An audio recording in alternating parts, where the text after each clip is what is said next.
Hey everyone, I wanted to do a video about a Power Rangers book, so I just picked a random one off the shelf. Here's Power Rangers Megaforce Mega Mission, based on the first episode of Megaforce. Yay! Okay, let's read. So, let's see, there's the Rangers, and holy crap, there's the Legend War behind them there, really colorful. Look, there's the dead guy who's not dead yet. There's some RPM. There's Megaforce there. You can see Mystic Force in the back there. Jungle Fury, Samurai. Who the frig are these weirdos behind the logo? I don't know who. Oh, wait, those are those guys who were in that picture Sky had in SPD. Okay, whatever. Anyway, moving on. Oh, look, there they are.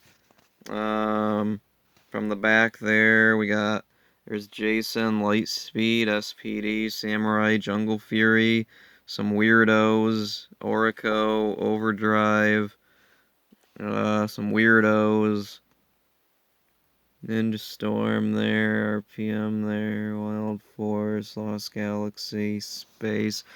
A haze of smoke covered a battlefield where legendary rangers waged war. Okay. They slashed through enemies with mighty blades and lasers. Okay, not blasters? And oh look, there's the dead guy who's not dead yet. Then, as the mega clash furiously seethed, a metal warrior rose from the ashes of battle. The gleaming, menacing machine walked closer and closer until... Okay, so I remember the episode. Was Robo Knight intended to be, imposing? Okay. So anyway, "Hey, new kid!" shouted the school bus driver. Troy suddenly woke up. He must have dozed off. "Whoa, that was a weird dream. You're gonna be late on the first day," the bus driver reminded him. "Don't want that," said Troy, as he hopped off the bus and darted into school. Okay, so how come the bus driver is, like, in focus and Troy is way... Also, look at that picture of the bus driver. It looks like that one stock image of Trump. Anyway, inside, Mr. Burley was talking to his science class. "Okay, students, today's science brain teaser is, what species will outlast all others on Earth?" Emma raised her hand and answered eagerly. "Insects. They'll survive all the bad stuff we're doing to the environment. They'll be the last ones standing." What happened to our line, "They have a lot of legs"? The last ones standing worked better when followed, or yeah, whatever, moving on. "She's wrong, wrong," mumbled Noah from the back of the room. "Calm down," said Jake, trying to shush his friend. "Yes, Noah," said Mr. Burley. "You have a different answer?" "Robots," blurted out Noah. "Robots powered by perpetual motion engines." The students burst out laughing. Okay, I love that face from Noah. The cast in Megaforce was great. Gia, a beautiful and confident girl, chimed in. "Robots are machines. Technically, they're not a species." "Wow, she's beautiful and smart," sighed Jake, under the other students' laughter. "And wrong," sulked Noah. Noah sulked. Okay, anyway.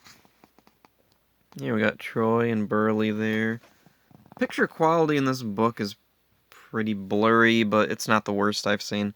Just then Troy entered the room, late for class. "Troy, nice of you to join us," said Mr. Burley. "Maybe you can answer our brain teaser. What species will survive all others?" Without hesitation, Troy answered, "Us, humans. If humans can work together, we can overcome anything." Meanwhile, a mysterious spaceship secretly hovered in space.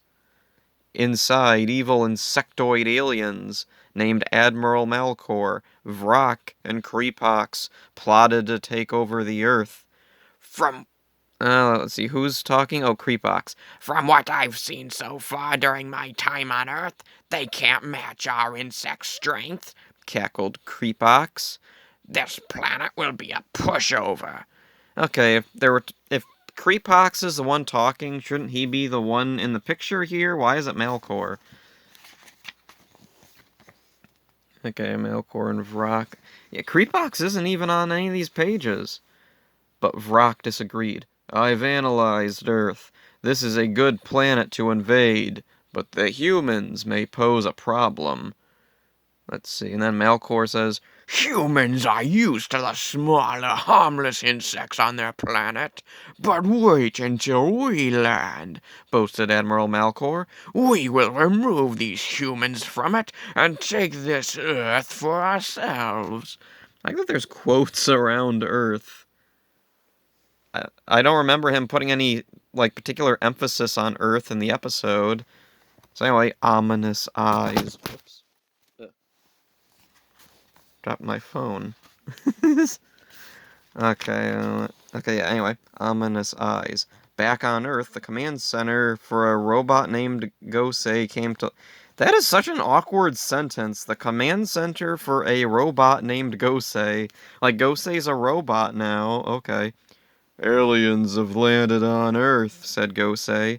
It's time to assemble a new team of heroes. The most energetic and unstoppable group that exemplifies the enduring human spirit. Teenagers.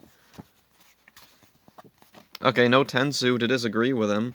So anyway, there's Noah and Jake at Ernie's. I like this Ernie's. I wish they'd used it more. After school, Gia went to Ernie's Brain Freeze for a frozen yogurt treat. Frozen yogurt treat. Okay, sure. What she didn't know was that the love-struck Jake and his best friend Noah had followed her there. She's the most popular girl in school, Noah explained. Do you really think you have a chance with her, Jake?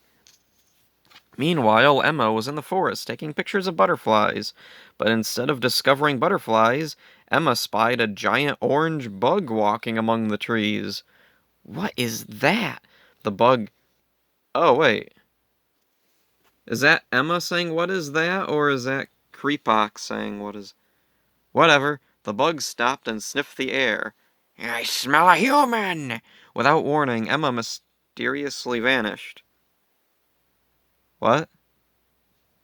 Okay, I know what happens in the episode, but this book is kind of confusing the way it's set up. Okay, this is a little better. I think the effect looked better, on the show. Boy, this is a really blurry page for some reason. Anyway, back at Ernie's, Jake finally worked up the courage to talk to Gia, but she had disappeared. As Jake scanned the room for Gia, Noah suddenly disappeared too. Noah, where are you? And before Jake knew what was happening, he also vanished in a blast of light. And then here's Troy, right after murdering a water bottle. The loner Troy was busy that afternoon too, practicing martial arts. His focus was intense as he snapped acrobatic kicks, rocked roundhouses, and threw well-trained punches at pretend enemies. Then, as he leaped into a giant flying kick, Troy also vanished in a glowing light like the others. Okay, something about this is kind of written really awkwardly. Anyway, Dark. Modern movie. As quickly as the teens disappeared, they all reappeared in a dark room. Well, it is dark. What just happened? Exclaimed Jake. I'm not sure, said Noah, but it was scientifically impossible. And totally awesome. As the teens stood up, something appeared from the shadows. Wow, said Noah, an old-school robot. And Tensu still doesn't get to talk. The lights in the room illuminated as a booming voice announced, Welcome, humans! The room was a high-tech command center with a display that housed a row of action figures. At the front of the room was a giant tiki face. Freaky tiki! I don't believe it, said Jake. Okay, a few things to, say here. High-tech command center. It's a cave. Yeah, there's some computer panels, but they're inside a cave. It's not really high-tech. Also, action figures. I don't think many people would consider the Keys action figures. And also, giant tiki face. Why is Gosei called Giant Tiki? I know why. Yeah, he looks like a tiki face, but it's just kind of weird. Moving on. Man, there's a lot of glare on this for some reason. The figure on the wall suddenly spoke. Wait, what? He spoke before. He said, welcome humans. Anyway, I am Gosei, guardian of this planet since the beginning of time. The beginning of time? I don't think that was in the episode. Aliens have already landed, and you have been chosen to protect the Earth. The teens all looked at one another in awe and confusion. And man, some of these images are really dark for some reason. Okay. He's not kidding, said Emma, showing the photo of Creepox that she'd taken. Oh, she took a picture of him now? Gia studied the photo. This can't be real. This is all too real, answered Gosei. You have been selected to form a team in the tradition of the Power Rangers. You shall protect the Earth as the Megaforce. Okay, as the Megaforce, not Power Rangers Megaforce, just Megaforce. So anyway, oh, we get a good look at the high-tech command center and the action figures. Emma, Gosei began, you are a great gymnast. You shall be the Pink Ranger. Noah, continued Gosei, your thirst for knowledge is unequaled. You shall be the Blue Ranger. Then Gosei turned to Jake. Your boundless athleticism and enthusiasm is unmatched, Jake. I am making you the Black Ranger. And then, let's see. Gia, said Gosei, you always pursue excellence. You will be the Yellow Ranger. And Troy, you shall be the Red Ranger, the Dragon, and team leader. Then Gosei gave each of the teens a small communicator. Small? Yeah, small. That looked like Gosei. These are your Mega Morphers. With them, you will morph into Mega Rangers. Yeah, Mega Rangers.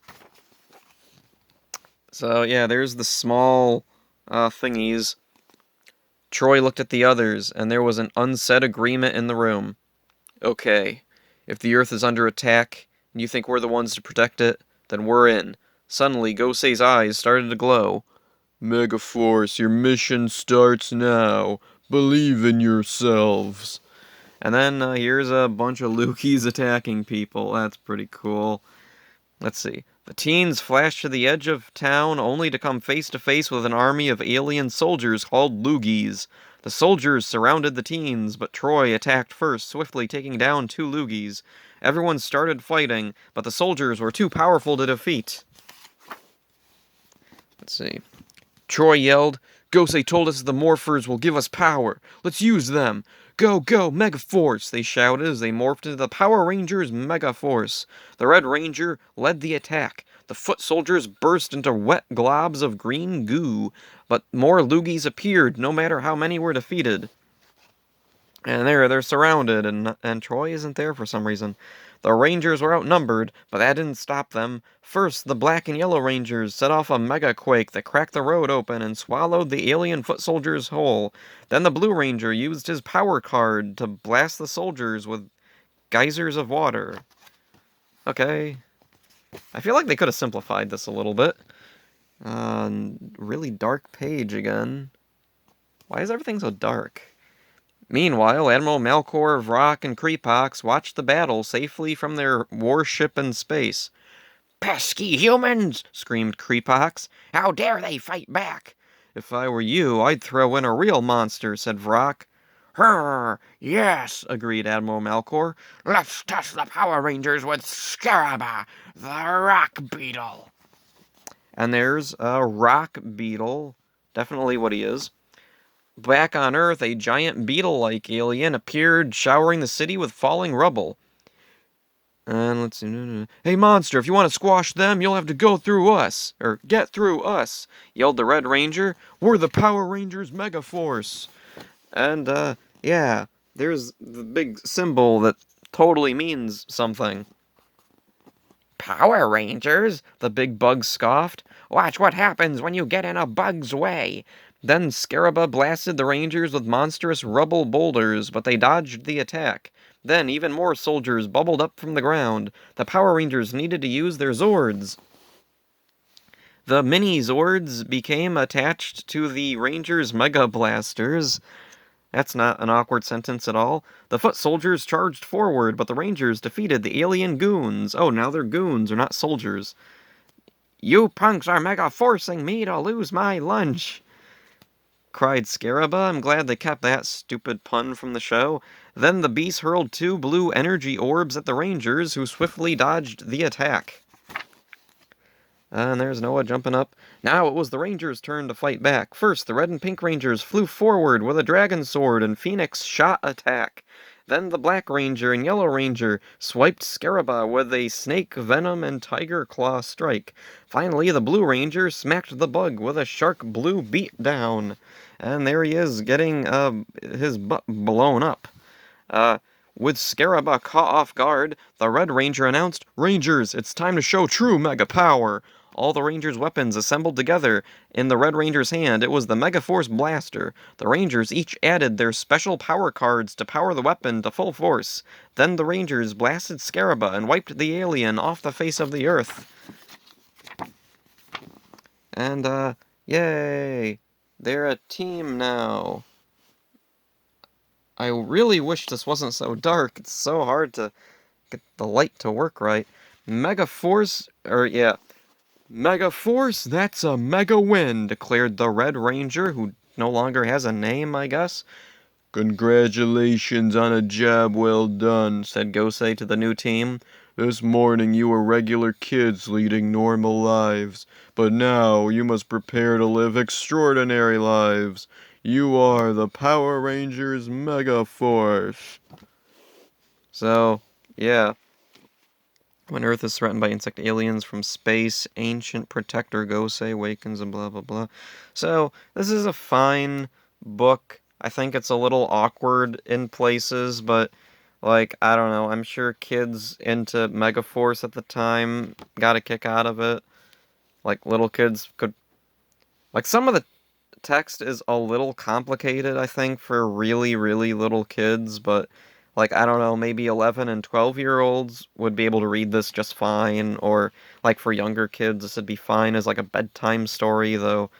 Again, some of this I think is a little wordy for a bedtime story, especially for parents reading this, because I can't imagine too many parents would be into Megaforce enough to like know what's going on unless they were Power Ranger fans. Appeals to K through second graders. Yeah, I don't know. Anyway, there's Mega Mission. It's fine. Don't know what else to say about it, so see ya.